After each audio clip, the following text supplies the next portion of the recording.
সমবেত প্রার্থনা, প্রদীপ প্রজ্বলন, ধর্মালোচনা এবং হাজারো ভক্তের মেলবন্ধনের মধ্য দিয়ে পূর্ণ দোল পূর্ণিমা তিথিতে শ্রী শ্রী ঠাকুর অনুকূল চন্দ্রের ১৩৮তম শুভ আবির্ভাব বর্ষস্মরণ মহোৎসবের শেষ দিন বুধবার। সোমবার পাবনার হেমায়েতপুরে আশ্রম প্রাঙ্গণে ৩ দিনব্যাপী এই উৎসব শুরু হয়ে শেষ হচ্ছে বুধবার। প্রথম দিনই ঠাকুর ভক্তদের পদচারণায় মুখরিত হয়ে ওঠে আশ্রম অঙ্গন।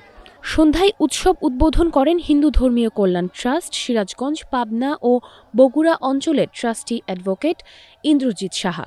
পরে আলোচনা সভায় সম্মানিত অতিথি হিসেবে বক্তব্য রাখেন চিকিৎসক অবসরপ্রাপ্ত ক্যাপ্টেন ডক্টর সারোয়ার জাহান ফয়েজ।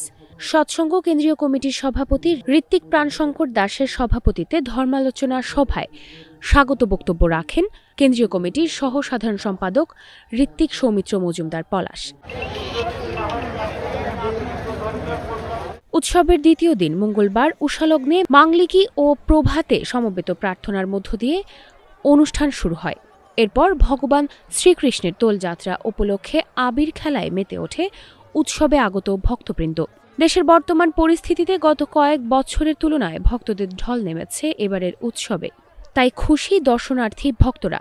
এখানে ঠাকুরের অনুষ্ঠান, ঠাকুরের দর্শনে আসেছি দেখতে, লোকজন সমাগম করতে, মানে কেমন কি হয়। আমি চট্টগ্রাম থেকে এসে ঠাকুরের পূর্ণভূমি হিমায়তপুর পাবনায় এসেছি। অনেক দিনের ইচ্ছে ছিল, আজকে সেই ইচ্ছে পূরণ হয়েছে। এখানে লাখো লাখো ভক্তের সমাগম আমাকে মনোমুগ্ধকর করেছে। অনেক ভক্ত, প্রসাদ পেলাম, সুন্দর পরিবেশ, ভালো, অনেক ভালো লাগছে। সামনের বার আবার আসবো।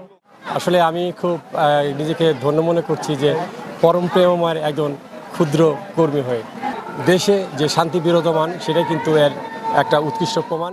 এখানে হাজারো ভক্তের সমাগম হয়েছে। আসলে ধারণা ছিল না যে এই পরিবর্তনের পরে এত ভক্তবৃন্দ এখানে আসবে, কিন্তু দেখা যাচ্ছে যে না, এই পরিবর্তনের পরে ভক্তবৃন্দ আরো বেশি হেমায়েতপুরে চলে এসেছে। আয়োজকরা জানান, সুষ্ঠু ও সুন্দরভাবে উৎসব উদযাপনের সকল ধরনের প্রস্তুতি রয়েছে।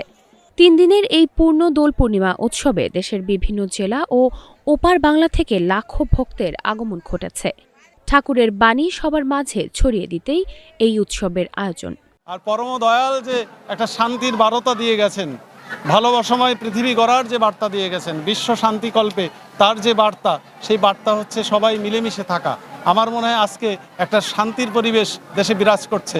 সেই জন্যই আজকে এই পাবনা পরমতীর্থ হিমায়তপুর ধামে শ্রী শ্রী ঠাকুর অনুকূল চন্দ্রের এই আবির্ভাব ভূমিতে হাজার হাজার মানুষের সমাগম ঘটেছে। মহোৎসবে দেশের বিভিন্ন প্রান্ত থেকে ভক্ত সমাগমে আশ্রম অঙ্গনের প্রতিটি ইঞ্চি কানায় কানায় পূর্ণ।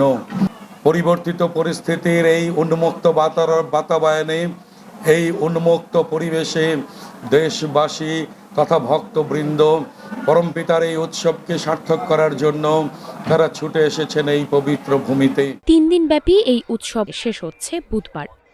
মাইশা মাহমুদ, নাগরিক প্রতিদিন।